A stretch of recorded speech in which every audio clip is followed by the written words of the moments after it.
Baik, Ibu-ibu sekalian, Assalamualaikum warahmatullahi wabarakatuh.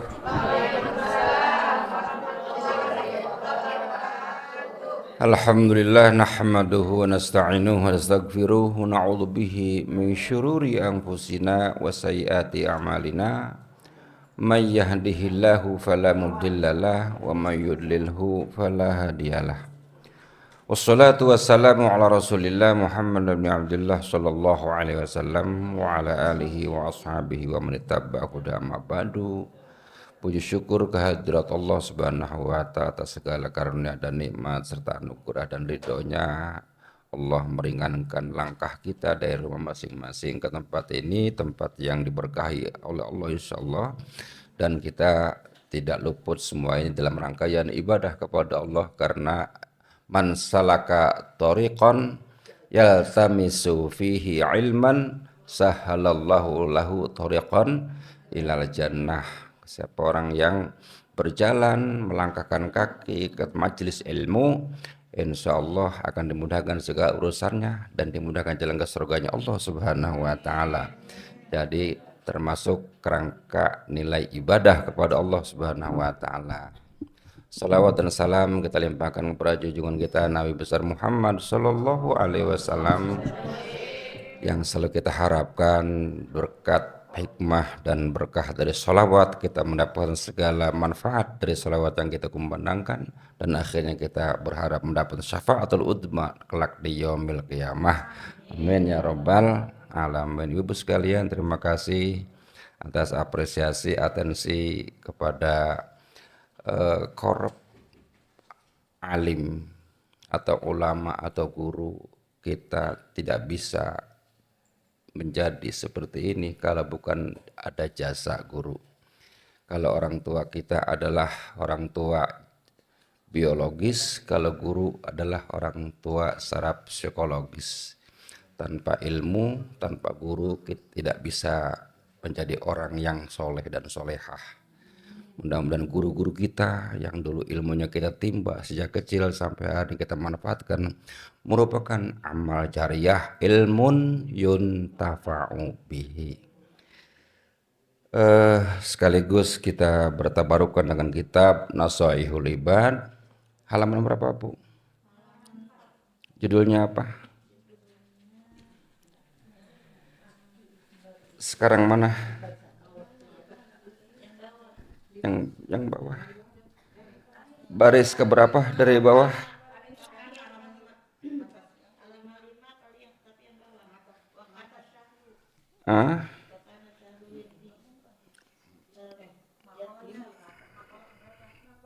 Makalah yang saya nggak batasi soalnya kemarin. Babnya bab sunai ya. Babnya bab sunai. Yang penting ini judulnya.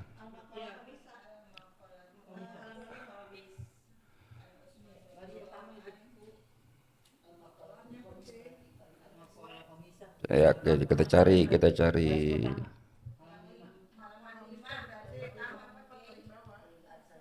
Bu Yayah, coba dibaca mana?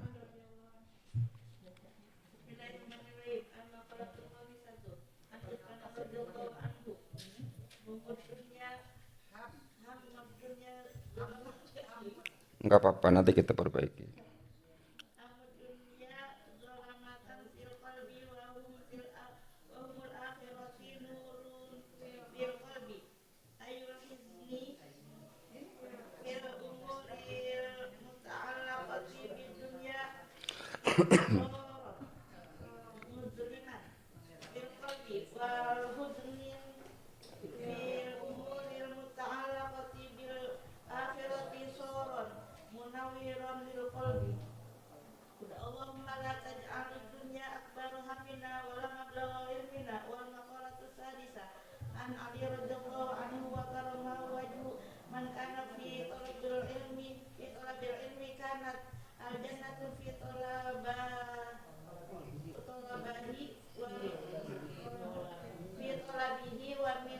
Oke.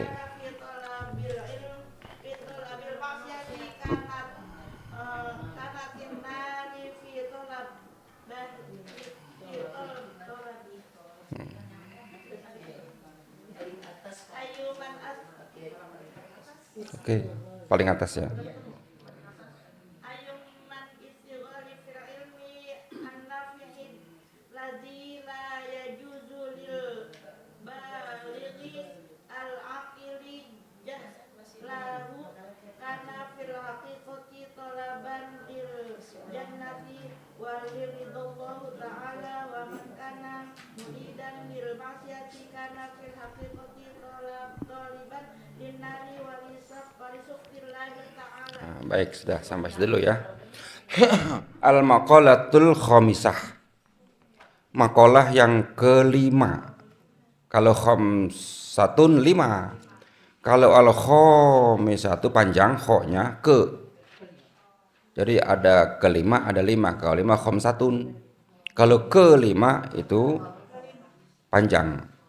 Al-maqalatul khamisatu. Makalah yang kelima. An Utsmana radhiyallahu anhu, dari Sayyidina Utsman radhiyallahu anhu.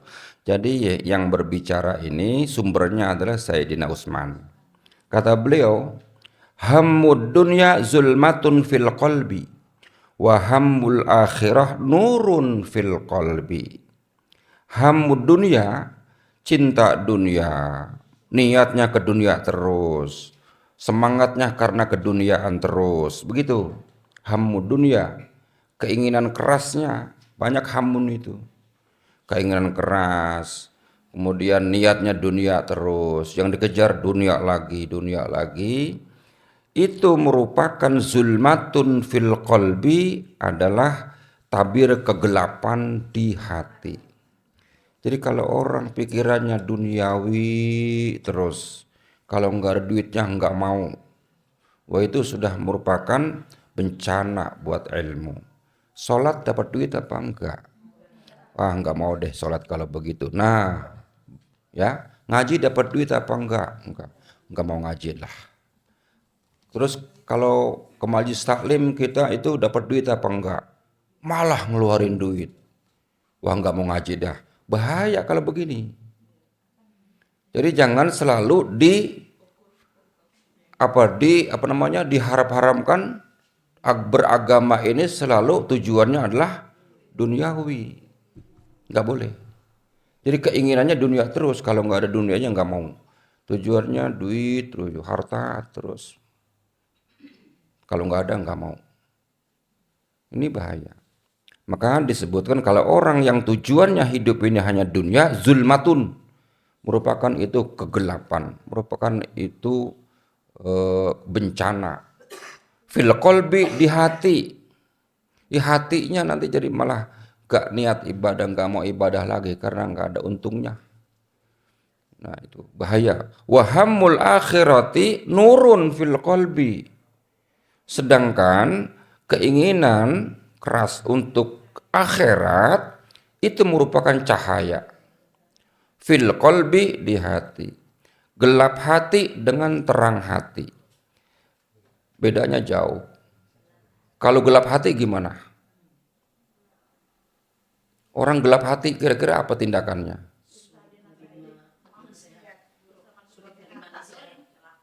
Wah, kalau orang sudah gelap hati, Bu, apa aja bagi dia itu nggak ada hukum. Dolim semua. Gelap mata masih bisa, tapi gelap hati hancur hidup. Orang tua anak berani sama orang tua karena anaknya gelap hati. Ada anak nuntut orang tua, ada anak malah mencincang orang tuanya. Udah gelap hati sama saudara, gak punya rasa empati, simpati, gelap hati sudah itu. Lain dengan cahaya hati, hatinya terang. Jadi dia selalu banyak pertimbangan. Kalau orang gelap hati ya sudah. Sama dengan orang habis kesabaran, coba deh. Duit boleh habis, kesabaran gak boleh. Coba ibu ngomong, habis kesabaran gua, habis piring, berterlempar tuh mangkok. Kesabarannya udah habis, nggak boleh habis kesabaran.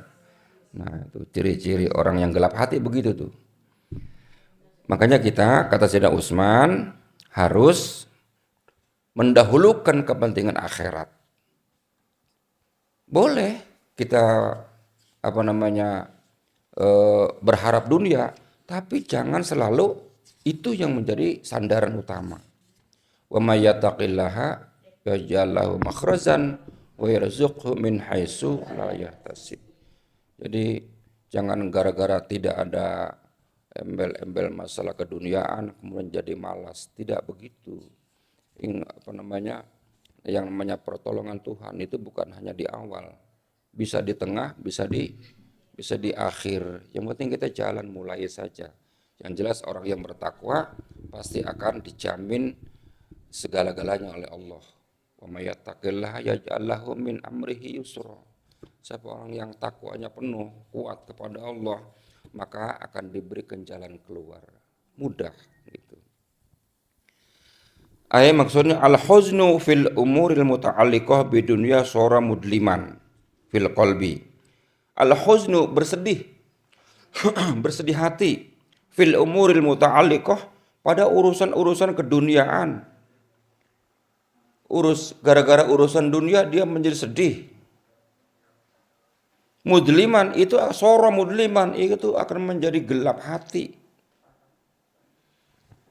Ini memang harus ditingkatkan dari sabar menjadi tabah. Sabar itu masih orang bisa semua, walaupun pahit. Tapi ada yang lebih getir lagi, yaitu tabah. Nah, tabah itulah ketika kita mendapat ujian yang keras, tidak ada jalan keluar, kita harus tabah diri. Innallaha ma'as sabirin. Jadi nggak usah sedih, karena begitu. Karena sedih dalam urusan dunia, yang berkaitan dengan dunia, sora mudliman fil qalbi, itu akan menjadi gelap hati kita itu. Jadi ketika kita dagang rugi, nggak usah terlalu bersedih banget. Karena nggak selamanya kan rugi dagang itu. Paling dari 10 dagang yang rugi 1 atau 2, yang 7 masih untung kok. Jangan gara-gara kita 1 itu rugi, kemudian jadi habis semuanya.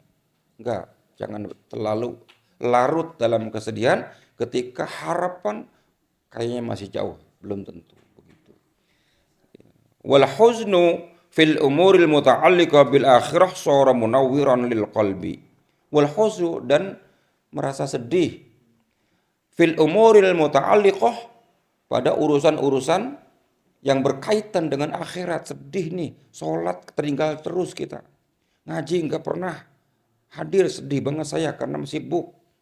Nah itu tuh perasaan-perasaan seperti itu, penyesalan, sholat boro-boro jamaah di akhir waktu terus, sedih deh. Orang-orang gampang memberikan sedekah, kita ini susah banget, sedih deh hati gua nggak kayak dia, begitu loh. Jadi kita miris diri, orang-orang bisa lebih belum ibadah, kita belum bisa. Itu menjadi munawwir, sora munawwiran, akan menjadi pencerah, menjadi penerang lil qalbi, terhadap hati kita. Jadi hati kita supaya terang itu ya merasa menyesal, merasa sedih kalau urusan-urusan akhirat tertinggal. Ibu-ibu itu bisa ngaji tiap hari, saya cuma seminggu sekali. Sedih sebetulnya, saya pengen 7 kali. Nah, perasaan-perasaan hidup seperti itu akan menjadi penerang hati. Makanya supaya mudah mendapatkan itu, artinya kita merasa sedih, merasa tidak puas dengan urusan ibadah kita itu. Dan yang kedua, tidak terlalu larut dalam kesedihan apabila mendapatkan kerugian, ataupun dagang nggak untung, ataupun ada barang yang hilang, ataupun harapan tidak sesuai. Gak usah larut dalam sedih. Ada doanya. Allahumma la taj'alid dunya akbaru hammina wala mablagha ilmina. Ya Allah, la taj'alid dunya, janganlah urusan dunia akbaru hammina, keinginan terbesar kami. Ya. Wala mablagha ilmina, dan jangan sampai itu tidak sampai ke jangan sampai kita dijadikan dunia itu keinginan yang paling besar. Wala mablagha ilmina, dan tidak mencapai apa yang harus kita ketahui dalam urusan ilmu. Jadi Sesuatu yang tidak kita bisa raih, tidak bisa kita ketahui, yakin saja itu pasti ada hikmahnya. Karena nggak mungkin ilmu kita menjangkau di belakang apa yang ada di rahasia Allah. Ketika kita mendapat satu bencana, sering ulama-ulama itu ambil hikmahnya. Kan nggak mungkin kita tahu semua di belakang rahasia itu. Ada cerita begini, Bu. Ada seorang pedagang. Dia berdua selalu ke pasar. Kalau berangkat subuh, dia selalu selaling mengingatkan. Kalau ini belum bangun, dia yang bangunin. Ayo nanti kesiangan bangun, kita bawa dagangan ke pasar. Kalau dia nggak bangun, dia yang saling bangunin. Tahu-tahu satu malam, temennya nggak dibangunin. Temennya nggak, dia berangkat sendiri. Akhirnya yang nggak dibangunin kesiangan. Apa kata dia? Buset, gue nggak dibangunin. Dagangan gue ini gimana udah siang begini? Biarin kalau pulang gue ancam dia. Iya kan? Normal kan? Kenapa kemarin-kemarin dibangun sekarang nggak dibangunin? Sehingga dagangan saya nggak bisa dijual. Kan layu itu daun singkong. Itu cecek bagaimana ngejualnya kita? Udah siang jalannya. Awas besok kalau pulang diancam. Tahu-tahu ditunggu jam 9 nggak pulang-pulang. Jam 12 belum pulang. Jam 2, lah kemana nih orang ini nggak pulang-pulang? Jam 4 baru ada kabar, mobilnya terbalik. Mobilnya terbalik, tabrakan. Terus apa? Dia mati. Terus kata yang mau marah gimana? Untung nggak coba kalau dibangunin, mati dua-duanya. Itu namanya ada rahasia Allah. Iya kan? Jangan langsung gampang marah aja gitu. Ada hikmah di situ. Ternyata Allah sayang sama ente tuh. Nggak dibangunin kesiangan. Sayangan dagangan apa sayangan nyawa? Ya, sayangan nyawa kan. Dagangan masih bisa beli lagi. Kalau nyawa nggak ada gantinya kita. Wal maqalah tuh satu maqalah yang tadi berapa? Sekarang yang ke-6. Kalau yang kelima dari Sayyidina Utsman, yang ke-6 dari An Ali radhiyallahu anhu. Dari Sayyidina Ali radhiyallahu anhu. Wa karrama wajhahu. Dan semoga Allah memperbaiki wajahnya ataupun kelakuan kebaikan dari Sayyidina Ali bin Abi Thalib. Man kana fi talabil ilmi kanatil jannatu fi talabih. Wa man kana fi talabil ma'siyati kanatin naru fi talabih. Man kana, siapa orang yang fi talabil ilmi dalam mencari ilmu.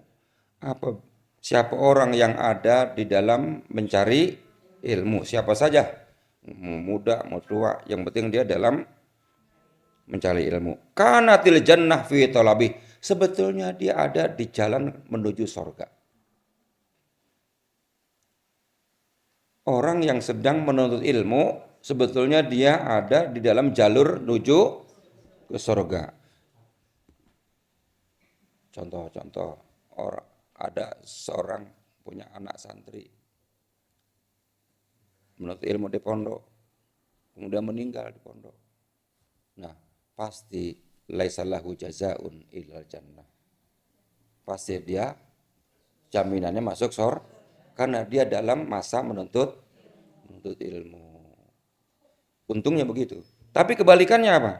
Wa man kana fi talabil ma'siyah, siapa orang yang dalam masa dia bermaksiat, kanatin naru fi talabih, sebetulnya dia ada di jalur ke neraka. Siapa orang, ini gini, ada orang niat memang mau mencuri. Di jalanan motornya tabrakan, mati pisan. Nah itu tuh dia tuh. Matinya masuk neraka, karena tujuannya keluar dari rumah adalah mencuri. Nah itu. Jadi ada orang yang mau berbuat maksiat di tengah jalan meninggal. Ya udah dah. Yang begitu ciri-ciri su'ul khotimah. Maksudnya manistaghala fil ilmi nafi, Manistaghala, siapa orang yang sibuk, artinya menyibukkan diri, giat fil ilmi nafi'i, dalam mencari ilmu yang bermanfaat, atau dia mau ngajar, kan masih dalam rangkaian ilmu, yang belajar maupun yang mengajar. Lalu di tengah jalan dia mendapatkan kecelakaan dan meninggal. Ya tentu itu adalah jalan ke surganya Allah Subhanahu wa taala. Berarti kalau nggak meninggal gimana? Ya itu jalur sudah yang dapat ridho Allah, karena jalannya tepat kita di situ. Siapa orang sibuk yang punya niat menurut ilmu mati di tempat menurut ilmu? Siapa orang yang berniat mau ke MUI sini menurut ilmu pengen mati di jalan? Nggak ada. Tapi kita sudah jalurnya sudah jalur yang jalan surga itu. Fil ilmi alladzi la yajuzu lil balighil aqli jahlu, alladzi yang la yajuzu gak boleh lil balighil aqli bagi orang yang akil baligh jahlu enggak mengetahuinya. Ilmu nafi, ilmu yang bermanfaat, artinya ilmu yang tidak boleh, tidak harus kita ketahui. Apa masalah fikih? Harus tahu. Ilmu tentang wudu, ilmu tentang sholat, ilmu tentang zakat, ilmu tentang waris, gitu. Jadi ilmu yang tidak boleh tidak tahu. Mas orang muslim nggak tahu ilmu sholat, mas orang muslim nggak tahu ilmu wudu, nah harus tahu. Kemudian kana fil haqiqah, dia adalah pada hakikatnya tholiban lil jannah, dia adalah sedang menuntut surga, waliridallahi ta'ala, dan menuntut ridho Allah ta'ala. Jadi orang yang bergelut dengan ilmu yang ngajar maupun belajar, ataupun orang yang mendukung ngajar. Ini ada cerita lagi sebetulnya panjang, tapi ceritanya gimana nih? Tapi ini bukan cerita dongeng. Ini ada cerita di pekuburan, namanya kuburan di Damaskus. Ada Abdurrahman Al-Hafari, ibu bisa cari ya. Abdurrahman Al-Hafar.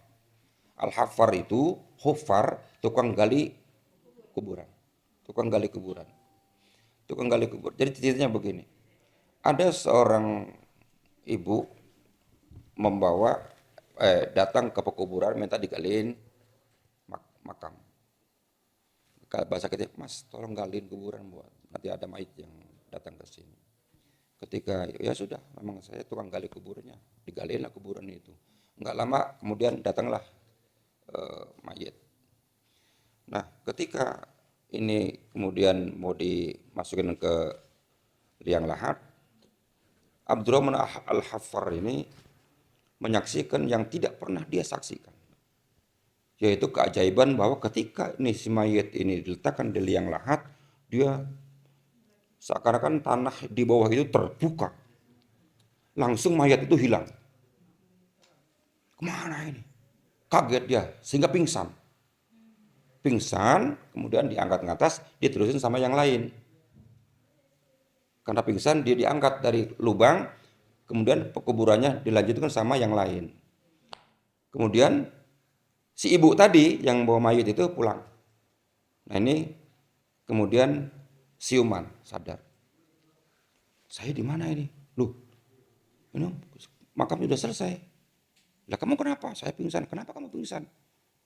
Dia nggak mau cerita. Ini ibu ini siapa? Gitu loh. Mana ibu-ibu tadi? Dia nanyain, mana ibu tadi yang bawa mayit? Udah pulang. Katanya. Ya sudah. Cuman dia nyimpen rahasia nih. Nggak cerita ke siapa-siapa. Ini aneh ini mayit ini. Ketika saya di liang lahat, kok langsung dibawa malaikat hilang. Sampai saya pingsan, saya nggak tahu cerita lagi setelah itu. Ditungguin, di mana rumah ibu itu nggak ada yang tahu. Asli nunggu tiap hari, nungguin ibu itu barangkali besok, barangkali besok. Nah, nggak lama datang lagi tuh ibu. Begitu datang, nah ibu ini nih, Mas, tolong kalian kuburan lagi, satu lagi. Ini ibu yang dulu ya? Iya. Ya sudah, cepat ya Mas ya. Ibu itu pulang lagi, belum sempat nanya. Ibu itu yang mayit pertama siapa dulu belum nanya. Akhirnya si ibu tadi, ya sudah, nanti saya gali ibu ya. Digali lagi yang kedua. Pas gali yang kedua, dibawalah mayat itu oleh ibu tadi. Ketika sampai mayat itu dimakamkan lagi di liang lahat, dia udah tahu nih, udah pernah pengalaman, jadi nggak kaget lagi. Ya kan? Kalau pertama kaget, yang kedua, wah terjadi lagi nih sama dengan yang pertama tadi. Kok makam terbuka? Itu si mayat langsung dibawa malaikat itu ke taman-taman surga gitu. Dia sudah tahan. Bu, jangan pulang dulu. Jangan pulang dulu, Bu. Tahan sebentar ya, saya mau nanya gitu. Selesai pemakaman, ditanya, Bu, saya mau tanya. Ini anak siapa? Anak saya, Mas. Yang pertama, anak saya. Yang ini, anak saya juga. Nah, terus ibu kerjanya apa? Emang kenapa? Enggak, saya mau tanya. Ibu kerja, saya enggak ada kerja apa-apa, saya ibu rumah tangga. Cuma saya sudah tinggal sama suami. Jadi, ini anak titipan suami saya. Yang pertama itu adalah adiknya. Adiknya ini sedang menuntut ilmu. Meninggal di tempat belajar. Maka saya makamkan di sini. Terus yang kedua siapa? Itu kakaknya. Dia belajar juga? Enggak. Dia yang ngongkosin. Dia yang ngongkosin adiknya. Waduh, pantesan Bu. Saya pingsan ketika yang pertama karena saya menyaksikan anak ibu langsung dibawa malaikat, Bu. Maka saya pingsan karena sebelum pernah ngalamin cerita seperti itu. Jadi Allah maj'al qabrahu rawdah min riyadil, itu artinya apa? Ya Allah jadikanlah makam ini taman di antara taman-taman itu seperti taman sorga. Anak ibu itu langsung pindah ke taman sorga. Itu yang saya lihat pertama. Terus yang kedua sama juga abangnya rupanya itu. Dia mendapat taman sorga.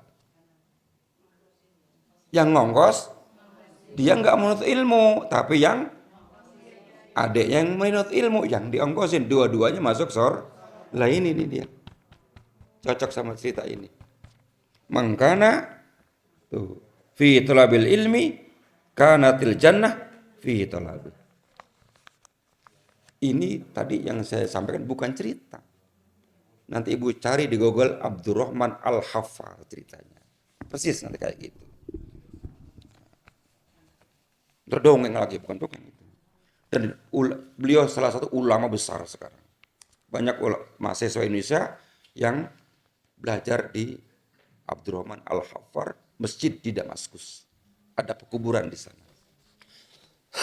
Di Google ada di Google. Abdurrahman Al-Haffar. Abdurrahman Al-Haffar. Oh, sampai di mana lupa tuh. Orang yang apa namanya? Orang yang sedang menuntut ilmu itu sebetulnya dia ada di dalam di jalur sorga, dan untuk juga waridullah taala, dan juga dia sedang mencari ridho. Nah ini yang kita sekarang, kita menuntut ilmu bukan tujuannya mati ketika menuntut ilmu, tapi sekaligus mencari ridho Allah.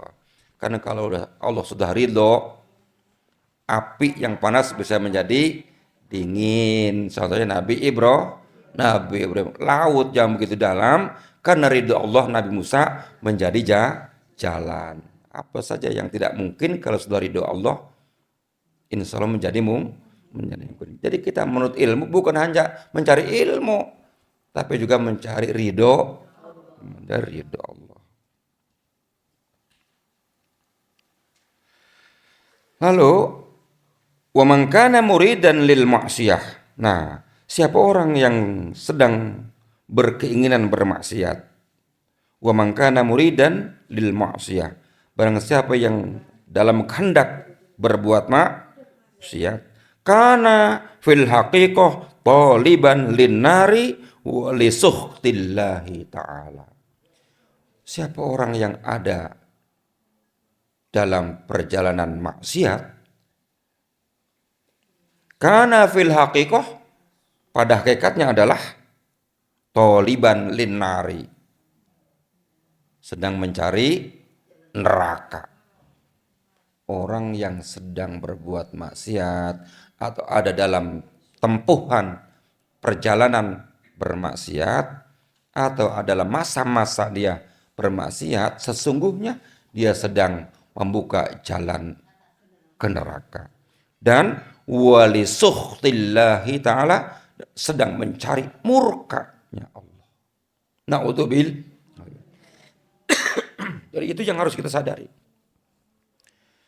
Jadi waktu yang kita pakai dalam waktu bermaksiat atau perjalanan untuk bermaksiat atau tempat yang kita sedang pakai berbuat maksiat, sebetulnya kita ada di jalur menuju neraka dan sedang mencari murkanya Allah. Na'udzubillah. Nah, itu makalah yang kelima dan makalah yang keenam.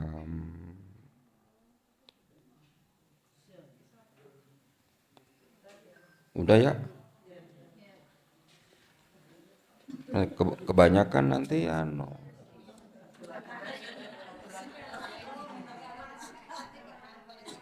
Yang penting Mas paham tadi itu udah mahal bener itu. Iya kan? Jadi dihargain tuh sama Sayyidina Ali, sama Sayyidina Utsman. Pakaian yang kita pakai, waktu yang kita pakai, uang yang kita pakai, kesempatan yang kita gunakan, itu semua insya Allah mendapat ridho Allah Subhanahu wa Ta'ala. Itu yang kita harus banggakan. Dan yang kedua, pesan saya dalam urusan dunia tidak usah berlarut-larut, sedih terus. Kalau orang sedih nggak bisa mikir, Bu. Lagi bentuknya orang sedih kayak gimana coba? Jelek bener ya? Iya, sedih jelek bener. Yang paling jelek orang itu bentuk sedih sama bentuk marah. Coba dah orang lagi marah, biar dia pakai kosmetik kayak apa kalau lagi marah. Atau sedih, pakaiannya bagus, kosmetiknya full, tapi lagi sedih. Jelek aja udah. Nggak kelihatan auranya gitu. Nah itu hindari banyak apa? Banyak terjerembab dalam suasana sedih atau suasana amarah. Udah nggak ada gunanya, udah jelek. Lagi orang kalau gampang sedih, gampang marah, susah. Kita paling susah di samping orang sedih. Apa sih? Susah. Jadi sedih juga jadinya. Iya kan? Di samping orang marah, takut juga. Terkena segak lagi. Ya. Begitu. Ya udahlah, nyaman saja hidupnya. Semua ini nggak luput dari ujian. Santai aja gitu. Iya. Ada malam, ada siang, ada pagi, ada sore ya gitu. Nggak selamanya begitu. Cerita-cerita tadi itu bukan karangan saya. Cerita-cerita tadi itu banyak cerita-cerita hikmah kaum sufi yang bisa kita ambil hikmahnya. Kayak tadi itu, orang mau dagang coba. Marah nggak ibu? Mau kondangan? Nggak diajak, marah kan? Tahu tuh mobil terguling. Udah rapih kita, udah dandan begini ditinggalin, awas ente. Udah marah aja tuh. Tahu mobilnya terbalik dia. Walaupun nggak selalu begitu. Siapa yang mau begitu? Tapi segala sesuatu di belakangnya pasti ada hikmah, ada pelajaran yang bisa kita ambil. Karena yang begitu kalau kita nggak ngalamin mungkin nggak kuat. Hanya orang-orang tertentu yang bisa, yang kuat. Jadi kalau dia ngalamin begitu karena Allah tahu dia yang kuat. Kalau ibu mungkin nggak kuat mungkin. Tapi kita bisa ngambil pelajaran dari dia. Dari cerita-cerita itu ada buku gede begitu kalau mau cerita-cerita tentang kaum sufi. Cerita-cerita tentang orang yang penuh hikmah. Jadi kita bukan hanya ilmu terapan. Kalau ini kan ilmu teori ini. Kalau gitu kan praktek. Gak boleh marah, jadi orang gak boleh sedih. Jadi hidup ini terus jadinya siang jadi panjang, malam jadi panjang gara-gara sedih terus. Lama banget sama pagi, lama banget sama sore, kayak puasa begitu tuh. Wallahu alam bisawab. Mudah-mudahan hikmahnya. Terima kasih. Jazakumullah. Mudah-mudahan ilmu kita ilmu yang bermanfaat dan saling berdoa kepada Allah agar kita selalu di bawah ridho Allah Subhanahu wa taala. Wassalamualaikum warahmatullahi wabarakatuh.